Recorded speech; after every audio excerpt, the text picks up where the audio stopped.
Hello everyone, my name is Shorne Bennie from Witness TV. Today is the start of our Diwali Special and we are going to be joining Niksha Dhanlall at her home where she's going to be sharing with us her easy sweetmeat recipes to prepare for the upcoming festival of Diwali. Diwali is a very important time for the Hindu community. Come with me.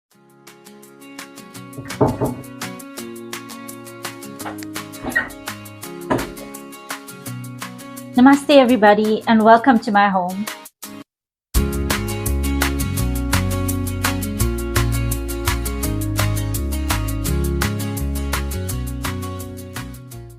Hello everyone, my name is Shorne Bennie and today I'm at the beautiful home of Niksha Bositsumune Dhanlall. She has invited us into her home where we're going to be preparing two easy Diwali sweetmeat recipes, and she's just going to tell us a bit more about her many roles. Niksha, thank you for having us today. Namaste Shorne and you're most welcome. Niksha is the principal of the Jaagruti Hindi Paatshala, a Reiki Master and practitioner. She is also the regional director for the Hindi Shiksha Sangh Midlands Region. She is a mother, a wife, a daughter, a sister, a friend, and also a Hindi educator at Heather Secondary School. And she is also a long-standing presenter at Hindvani Radio station. She is one of the first presenters at the radio station. Niksha, tell us about your love for the Hindi language and what inspired you to teach Hindi. Well, Shorne, my inspiration to become a Hindi teacher stems from the deep love for the language and a desire to preserve and pass on its rich cultural heritage. I think my biggest motivation was my mum, Mrs. Champa Bositsumune, who is also a Hindi teacher. She started me off with Hindi classes at a tender age of 4. I remember taking part for my first Hindi I Stidford when I was just 5 years old. Then when I was in standard 8 in English school, which is now grade 10, I was doing my matric in Hindi. And when I was in matric in school, I was doing my teaching diploma in Hindi. I then went on to do a 2-year communication course and Sanskrit too. I then took a very bold step at this age, last year, August, where I did a higher grade teacher training course through the Mahatma Gandhi Institute of Mauritius. And I couldn't believe it, I actually passed. Yeah, so over time I realized that young people were actually losing touch with the Hindi language, often viewing it as being old-fashioned and outdated. I then decided to become a bridge. This made me want to become a bridge, someone that could make Hindi feel alive again and pass it on to the future generations. And teaching Hindi gives me a unique opportunity to not only share my knowledge, but to ignite curiosity, passion, and love for Hindi in my students. So teaching Hindi is not just a profession for me. It is a way to contribute to cultural continuity. And I'm sure, the fact that you've gone back and furthered your studies is such an inspiration to everyone out there to try something new and to also further their studies regardless of age.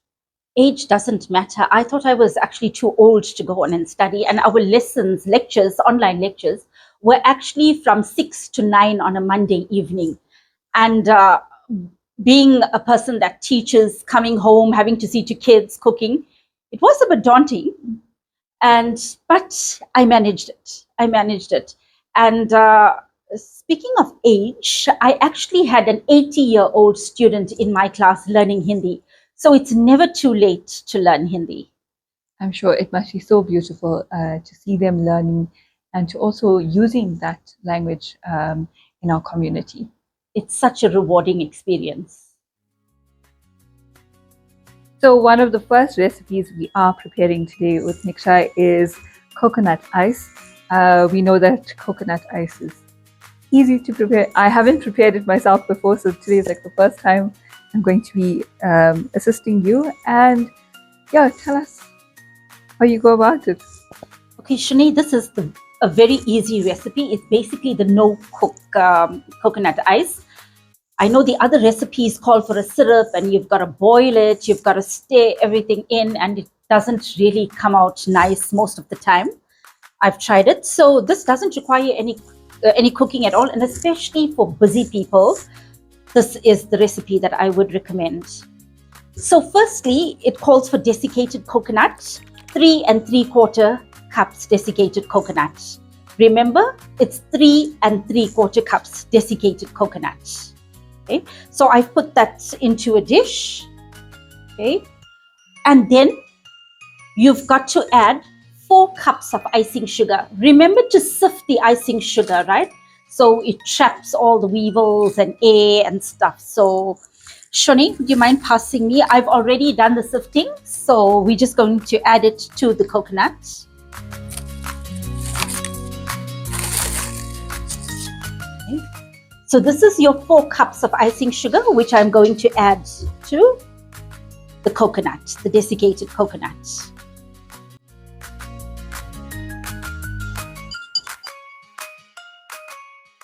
Okay.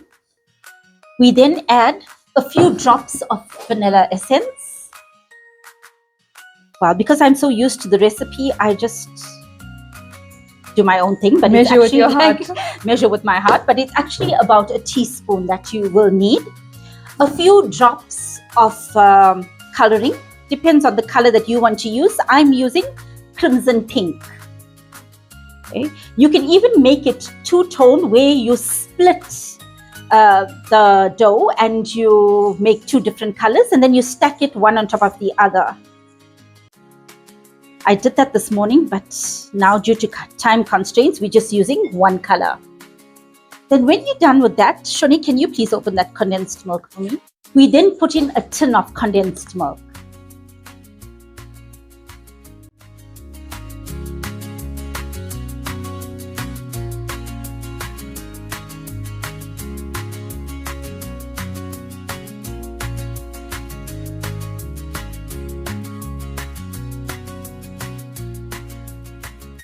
As you can see, there's absolutely no cooking involved. Thank you, Shani. And then you mix everything together.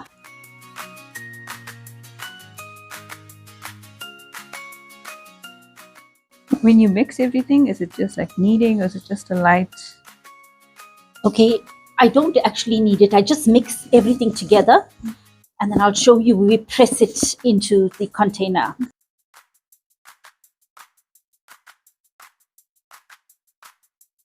This is where you have to use both your hands.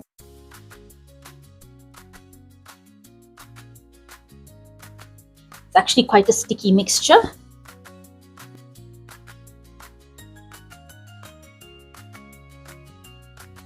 Now, Niksha, when did you first start preparing sweetmeats, and what's your earliest memory of preparing sweetmeats at home? Well, I actually started from a very young age. During Diwali, I'd go into the kitchen, I'd watch my mum and I'd help her. So I think I would have been in primary school at that stage. Yeah, and she also makes very nice sweetmeats, and I kind of enjoy the sweet stuff as well. So, and I'm sure these are recipes that's passed down to your kids as well, and they do assist when they're around. They do assist now and then. They are more eaters than anything else. They come when everything's ready to eat. But I don't blame them with their hectic lifestyle and the studies and things. Yes. When they do get a chance, then they are there to help. That's wonderful. And what is there any sweetmeat that that didn't come out correctly despite following the recipe?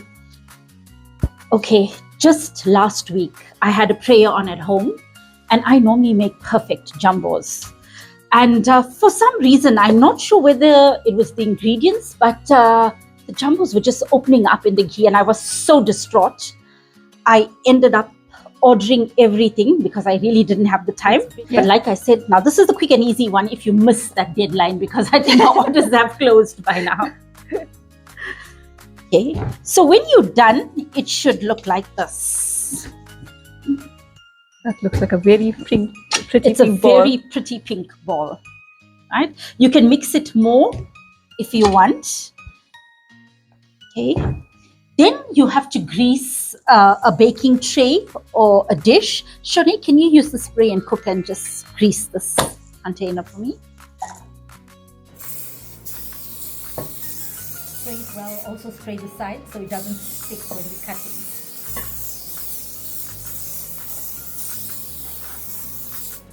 Good. You then take the dough and you press it down.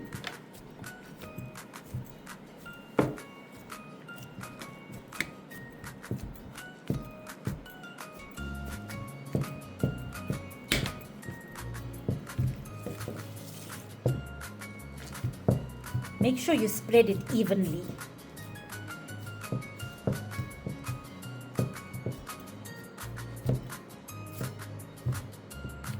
And flatten the top.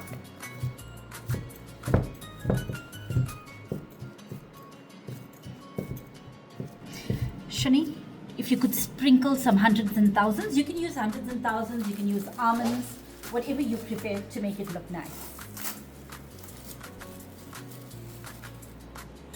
Any tips for those who are making sweetmeats for the first time or haven't tried? Gotta have patience.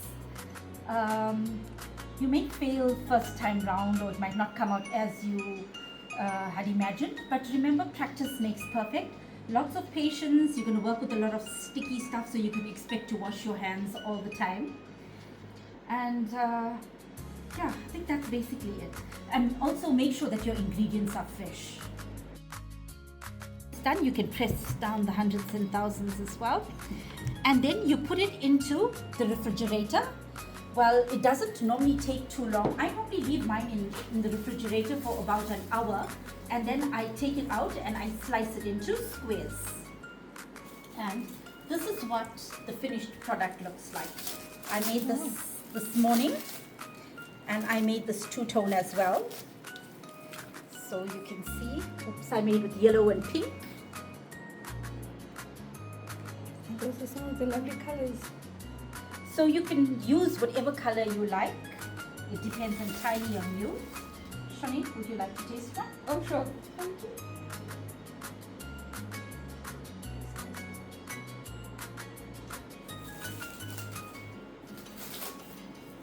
Oh, this is lovely.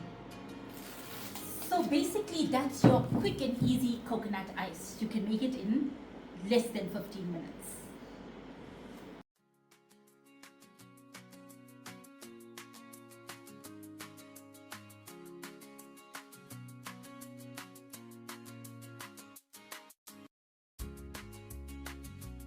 Okay, and now we are going to start preparing the barfi. I believe that you have a very easy recipe for us today.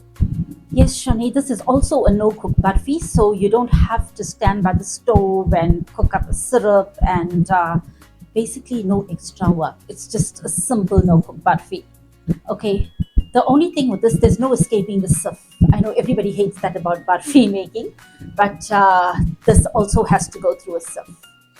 So basically we use 1 packet of klim, and you empty the klim into a dish, and then you mix the Nestle cream.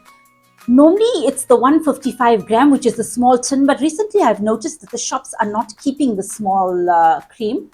They're keeping the big one. So if you have to use a cup, it'll be 3/4 cup of cream, right? So you mix the klim and the cream. I've done that already and put it through the sieve. So just to save us some time, you mix the cream and the klim, and then you sieve the entire thing through.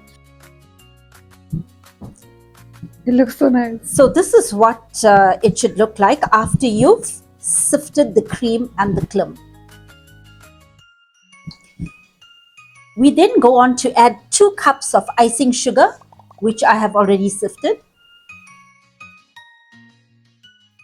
And then you mix everything together. Then add 1 teaspoon. It must be a heaped spoon. This is this one? Yeah, I think you can put all. That's one Oh, heaped teaspoon. okay.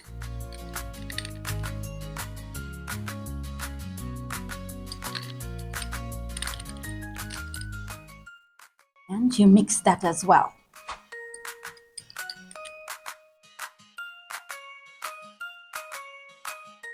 That one.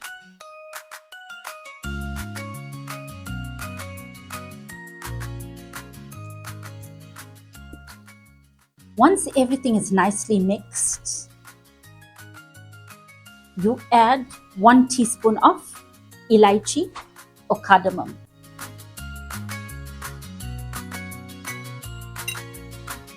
One heaped teaspoon. Some people prefer to have more of a cardamom or elaichi taste, so they put a bit more of it in.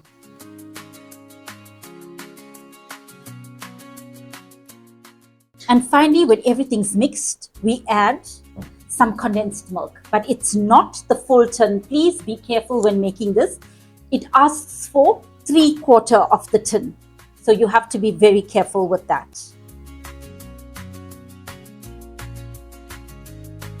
I'm just gonna hold it up. You just let me know.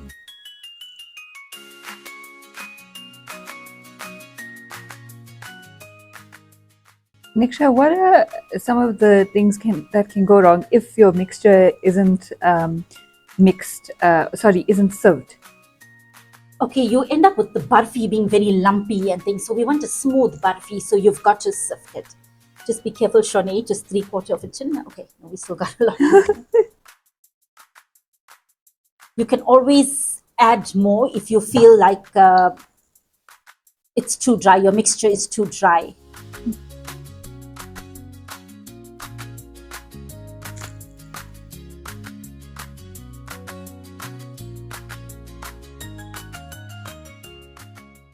And if you're wondering what to do with the rest of the condensed milk, nothing goes to waste in my house. If you're diabetic like I am and have a very sweet tooth, you wait for everyone to leave and you just add it to your tea and sit and enjoy. That's a tradition. That's a old tradition. I've heard many people do it before. There's nothing like drinking condensed milk tea, trust me.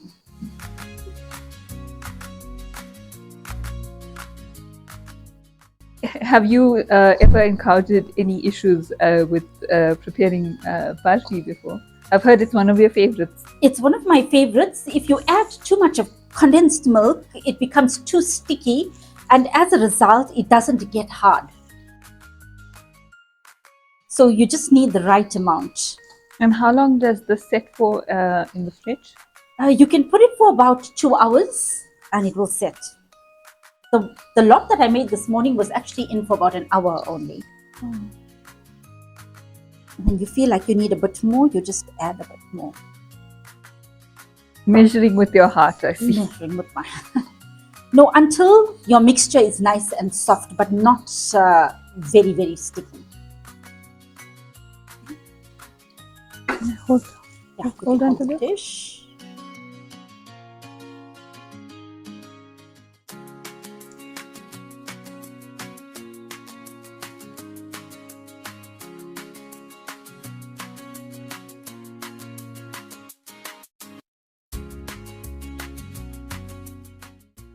So you keep mixing and breaking up the lumps.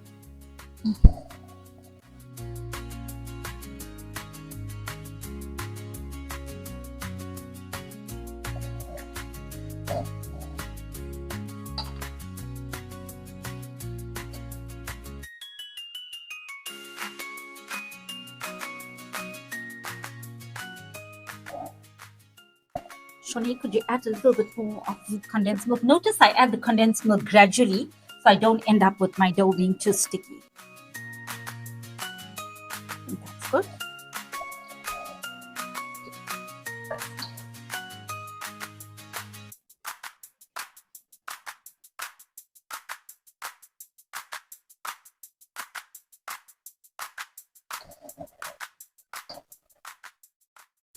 You can already get that smell, that burnt pea smell.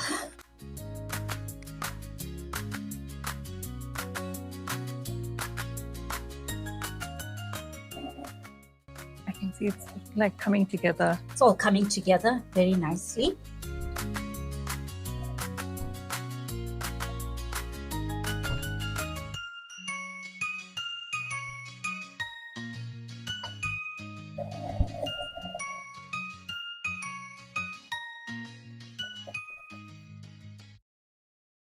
And this is what it should look like when you're done.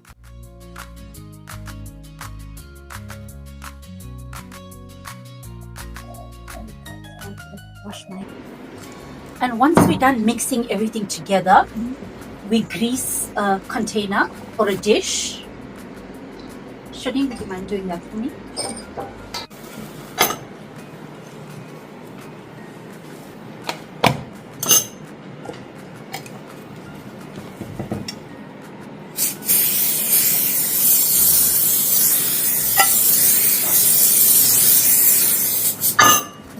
We then take the mixture and press it down into the dish. You just hold it. Remember to spread it evenly. I know sometimes some have complained that either it's the Baryfi came out too hard. What happens there? Is that Okay, when it's too hard, they're probably adding too little condensed milk. Or if they are cooking it using a syrup, then probably the syrup was not enough.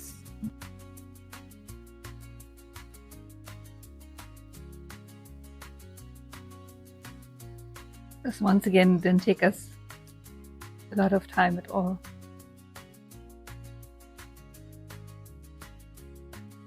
And once you're done with that, you sprinkle almonds over it.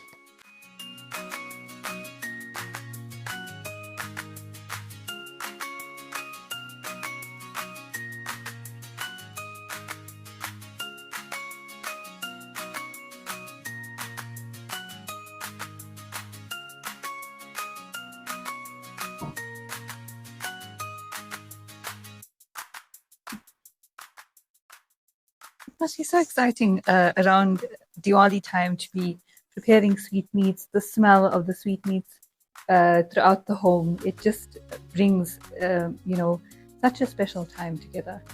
It does, and the smell of the sweetmeats just makes you want to eat it. But we have a tradition where on Diwali Day, we do a little prayer where we offer our sweetmeats first at the prayer place. And then so as nice as it smells and as lovely as it looks, we cannot eat it until after the prayer is done. Then you can go on to further decorate if you want. I've got some glitter here. If you want your barfi to look extra pretty, you can just put some glitter over.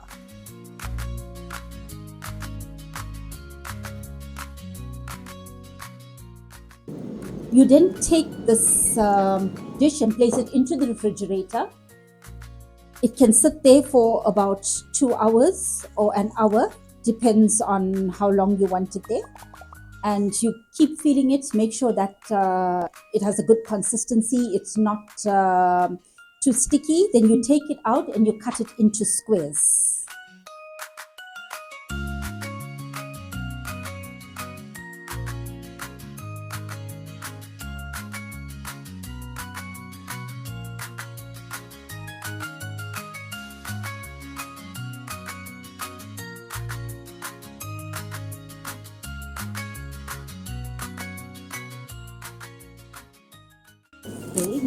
And this is what the finished product looks like.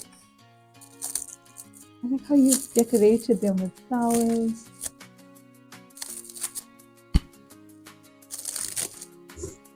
This is what your barfi should look like.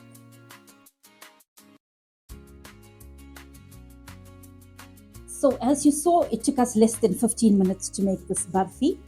It's the quick and easy barfi. And like I mentioned, the no-cook barfi. For all you working mums and the mums that don't have time to make sweetmeats. Shorne, I'm going to get you to try one.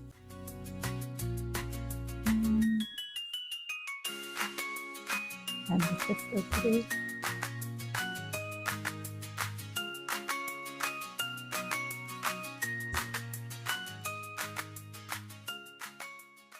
within minutes, we have a winning recipe. Thank you so much. You're welcome.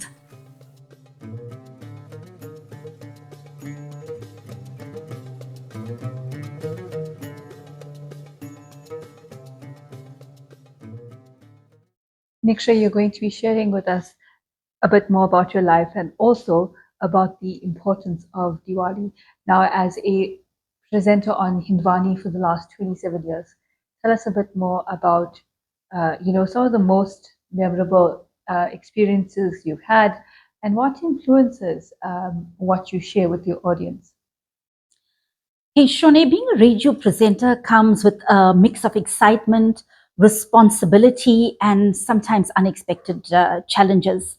So I've been presenting on Hindvani for 27 years, doing various programs. And preparing these programs takes a lot of time. It does take a lot out of me. But I've thoroughly enjoyed each and every moment of it.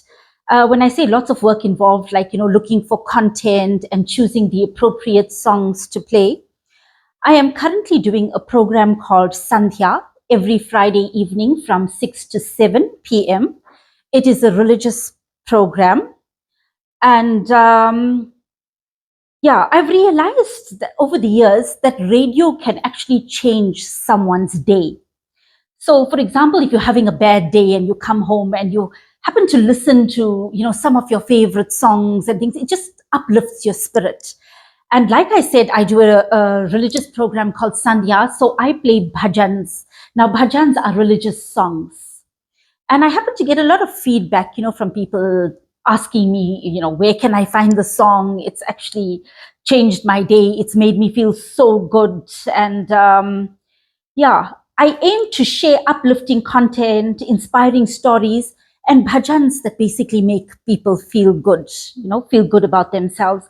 I love using radio as a tool to inform and uplift minds. Now, being a radio presenter is not only about talking on air, it's about connecting, influencing, and growing with your audience. Every issue that I've faced has shaped me, and everything I share comes from a place of passion and purpose. Now, you said that it's something that you grow with your audience. Have any of your audience members come up to you and said, "Listen, I've been part of your audience for so many years, and this is what listening to your show has done for me." And also, what is your favorite song that you like to share with your listeners? Okay, I've had many people that actually messaged me. They called the Hindi Shiksha Sangh and got my number and said how, they thoroughly enjoy the program and the bhajans. And by the way, recently there was a vote that took place, where people got to vote and choose their favorite shows. And the religious programs apparently happened to be, like one of the favorite shows. So I do have a lot, and it's a lot of people listening to me. And since it's on a Friday from 6 to 7, I think people are coming back from work and they actually looking forward to those bhajans. Yeah. I wouldn't say I have a favorite. I have many bhajans that I like. In fact, a lot of them. So there's no one favorite. One favorite. Yeah. That's good to hear. And I'm sure your listeners enjoy when you play the bhajans that just uplift them, and regardless of what's going on, as you say, when they're traveling home, it's almost like a prayer as they get home. Yes, it is. Previously, I presented the show with my mum for many years until she took ill, and now I have my daughter Vrishti who co-presents with me every Friday. There's some days where she's busy and she misses it, then I do it on my own. But she's come in now and she co-presents with me. That's wonderful. That's really wonderful that it was you and your mom, and now it's you and your daughter. Yeah, with her, I think it's more about, teaching the future generation so they can carry on once we are unable to do it. Diwali is a significant part of Hinduism. Can you tell us the importance and the culture of Diwali over the years? Okay, the origins of Diwali go back thousands of years and are deeply rooted in ancient Indian mythology and culture. The most widely known stories of Diwali is from the Ramayana, where Lord Ram, along with his wife Sita and brother Lakshman, returned to Ayodhya after defeating the cruel king of Lanka, Ravan. So the people of Ayodhya celebrated by lighting clay lamps to welcome them. And these clay lamps actually symbolize the triumph of good over evil. In other parts of India, Diwali is associated with Lord Krishna's victory over the demon king Narkasur. In Bengal and eastern states of India, Diwali coincides with Kali Puja, honoring the goddess Kali. And in Western India, Diwali is celebrated as the beginning of a new financial year, as it is linked to the worship of goddess Lakshmi, who is the goddess of wealth and prosperity. Diwali is more than just a festival of lights. It carries deep cultural, spiritual, and social significance. As you said, that Diwali is a very important time in the lives of Hindus and those celebrating. How do you think that people can incorporate the values and the spirit of Diwali in their daily lives beyond just celebrating the festival? So, for me personally, Diwali is a reminder that no matter how difficult life gets, the light will always find its way. It teaches us to look beyond the material celebration and embrace the deeper meaning. That is to light the lamp of kindness, honesty, and hope in our hearts. Incorporating the values and teachings of Diwali into our daily life can enrich personal growth, relationships, and community well-being. Though Diwali is a specific cultural and religious festival, its deeper messages are universal and timeless, and its core values should be applied in our daily lives all year round. The whole theme of good over evil can be practiced replacing bad habits with positive intentions and making decisions aligned with integrity. Acknowledge the light in your life, the people, opportunity, and lessons. For new beginnings, don't just declutter your home, declutter your mind. Take away all the bad thoughts that you have. Approach each day with a fresh opportunity and improve yourself. And lastly, release all grudges that you have and reconcile all broken relationships in your home and your family to start afresh. By seeing Diwali not just as a once a year celebration, but as a daily invitation to live with purpose and connection, its spirit can become a constant source of guidance and inspiration. From what you've said, Niksha, it's quite clear that Diwali is not only the triumph of good over evil, but it's also inviting happiness and light into our lives and sharing that with everyone. Yes, Shanae. Diwali Day is a day of spending time with your family, friends, sharing in sweetmeats, a meal together. What's your family's traditions like? Okay, Shoni, Diwali is a very busy day for us. I normally wake before the entire family, like about 3:30 a.m., depending on when my eyes can open.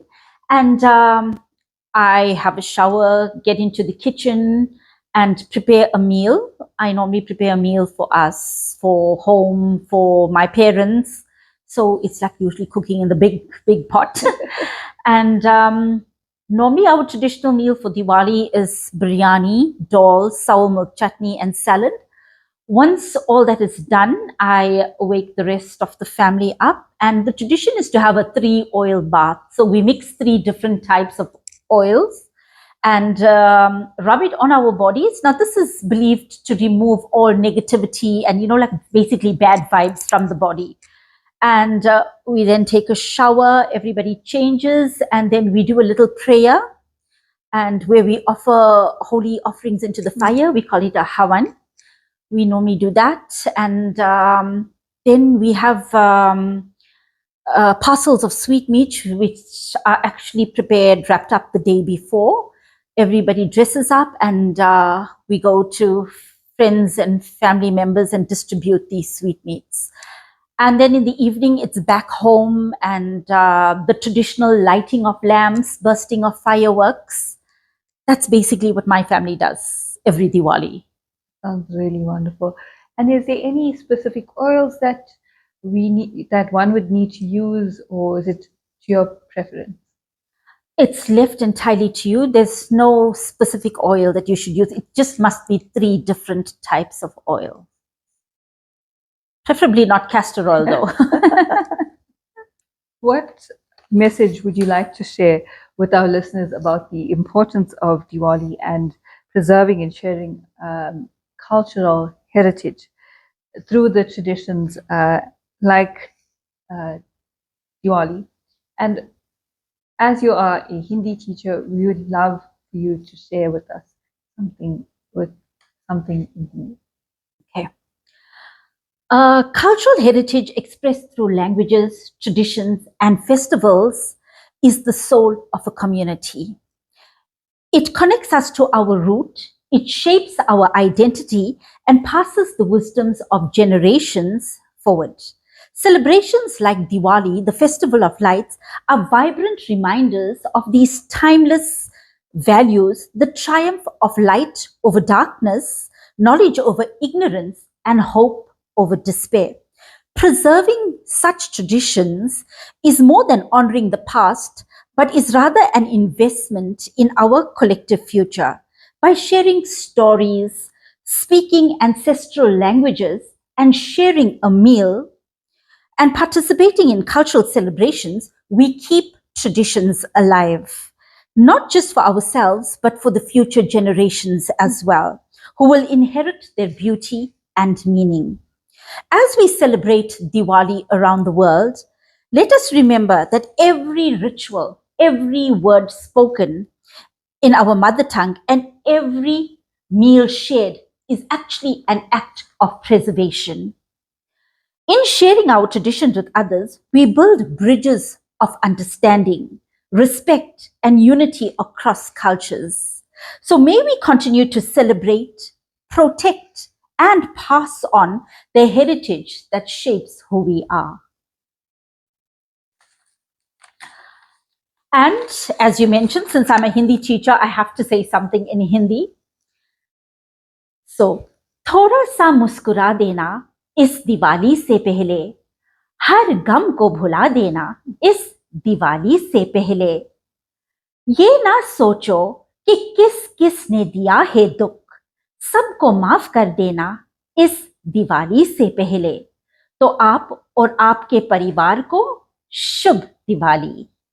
So, if I have to translate, it means smile a little before this Diwali. Forget all your troubles before this Diwali.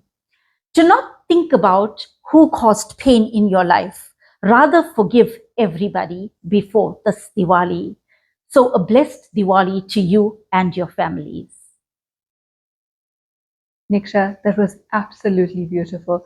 And thank you for sharing that with our listeners.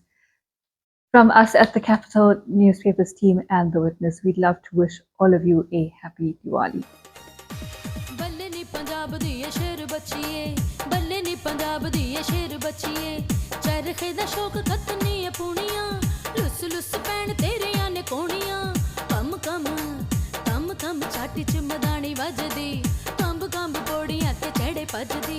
शीशे वांगू साफ सुचिए ते सचिए बल्ले नी पंजाब दी ये शेर